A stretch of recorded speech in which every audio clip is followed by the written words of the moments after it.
Em nome do Pai, do Filho e do Espírito Santo. Amém. Continuando então nosso estudo sobre a Patris Corde, no item 2, Pai de Ternura. Então, o Papa Francisco apresenta São José como pai que tem essa ternura para com os outros. Se ele fez, como começa, Jesus crescer em sabedoria, estatura e graça diante de Deus e diante dos homens, então foi São José que fez Jesus como ser humano crescer.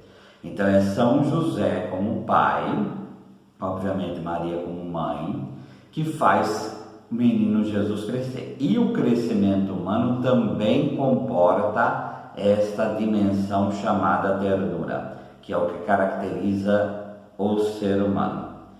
Era para ele como pai que levanta o filho contra o seu rosto, aí citando Oséias 11, inclina-se para ele a fim de lhe dar de comer. Então, se essa imagem que o profeta faz de Deus, portanto, essa imagem que se tem de uma educação de um filho.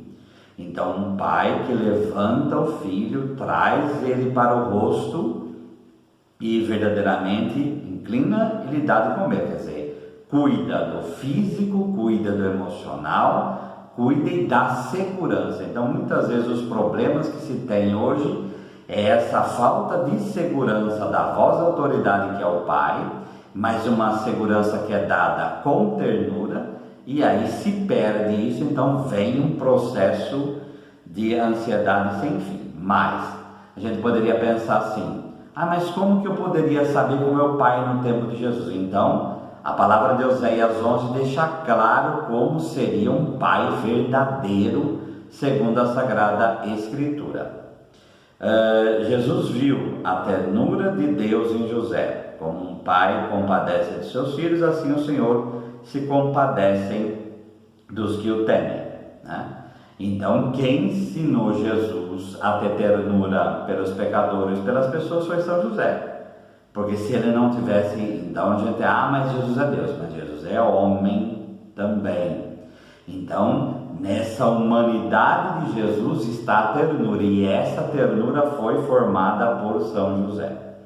José terá ouvido ressoar na sinagoga: Deus de ternura, que é bom para com todos, a sua ternura repassa por todas as suas obras. E essa ternura que ele vai ensinar o seu filho Jesus. A história de salvação realiza-se na esperança para além do que se podia esperar, através das nossas fraquezas. Para que não me enchesse de orgulho, foi-me dado um espinho na carne, um anjo de Satanás para me ferir, 2 Coríntios 12, versículo 7 em diante, a fim de que não me orgulhasse. E basta-te a minha graça, porque é na fraqueza que se manifesta a minha força. Por que colocar isso aqui? Porque só é ternura aquele que se sabe fraco, aquele que se sabe ser humano dependente de outros, aquele que é autônomo no sentido errado da palavra, aquele que acha que tem todo o poder no mundo, não vai ter ternura nunca, ele vai usar os outros seres humanos, e aí não vai ter um amor verdadeiro que se expressa desta maneira. Lembrar que o animal mais frágil é o ser humano. Então, esse ser humano que nasce totalmente dependente e fica por anos dependente, diferente de animais como o cavalo, que já nasce, tem a dependência alimentar e tudo mais, mas já tem uma independência de andar, de se expressar. O animal humano é o mais dependente. E foi a partir daí que Deus construiu nessa dependência o ser humano. Por quê? Porque nessa dependência que vai ser um ser exatamente relacional, que é o espelho da Trindade. Porque a Trindade é relação. Então o ser humano é formado para isso. Tá? Em 1915, o Dr. Henry Dwight, ele crianças que iam com menos de 2 anos que morriam.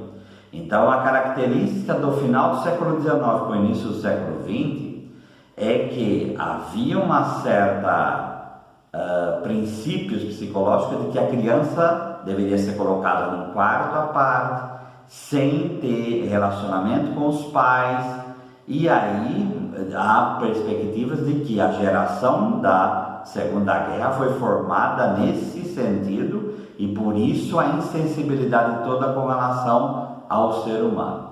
Numa outra perspectiva, na Segunda Guerra Mundial, em que berçários inteiros morreram, tinham alimentação, mas morreram por falta de afeto, porque as enfermeiras não podiam dar afeto para aquela criança. Então nós somos dependentes dessa ternura das outras pessoas, somos formados dessa maneira. E aí o Papa diz: devemos aprender a aceitar com profunda ternura a nossa fraqueza e não ter uma imagem de força que é anti-humana, né? Lembrar que aquilo que Nietzsche vai falar do super-homem é o que vai dar também na Segunda Guerra Mundial. Toda a aparelhagem nazista foi para criar uma idolatria do super-homem, e deu no que deu, milhões e milhões de mortos. O maligno faz-nos olhar para a nossa fragilidade com um juízo negativo, ao passo que o Espírito trala a luz da ternura. A ternura é a melhor forma para tocar o que há de frágil em nós, e não ter uma imagem de uma fortaleza que não existe. Isso é importante encontrar na misericórdia de Deus, especialmente no sacramento da reconciliação, fazendo uma experiência da verdadeira ternura. Por isso vai ser chamado servo da misericórdia, ou ministro desse sacramento, e não dono da misericórdia. A verdade apresenta-nos sempre como Pai misericordioso da parábola. Vem ao nosso encontro, devolve-nos a dignidade, levanta-nos, ordena uma festa para nós, dando motivo que esse seu filho esteja morto, reviveu, estava perdido e foi encontrado. Nesse processo, em Lucas 15, 20, que é a parábola do Pai misericordioso, a característica do Pai é essa característica de ternura.